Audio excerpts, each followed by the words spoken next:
એટલા બધા મરસા હે એ મરચાની પંચાયત મૂકોની ખાવા આવની શનિવાર તો હું બનાવ્યું ઈ તો પૂછો પેલા.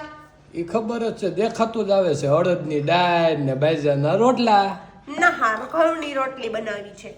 એ અડદની દાળ હોય ને એમાં ચટણીની લોંદી હોય, પણ ચટણી નાખવી છે નથી ચમચીથી ચમચી इसमें नहीं डाल सकते, नहीं चमची लेने जाना. પાછો સાથે સાથે ગાજરનો સંભારો હોય, લીલી ડુંગળી હોય, દેશી ગાયની છાશ હોય, ગરમા ગરમ ન હોય, ઠંડી હોય, સાથે ઘટતું હોય તો આ મીઠું હોય. હાલે ભાઉ, બધા હાલો બે રોટલી હાલે ભાઉ મીઠું.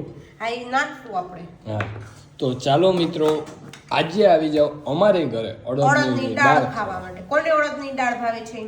અને કોણ કોણ શનિવારે અડદની દાળ બનાવે છે જરા કોમેન્ટમાં કહી દેજો. તો ચાલો અમે હવે. અને તમે આજે બપોરામાં શું બનાવ્યું છે કોમેન્ટમાં કહી દેજો. એ હા, તુરિયા ગલકાનું શાક બનાવ્યું છે હો, કહી દે હે.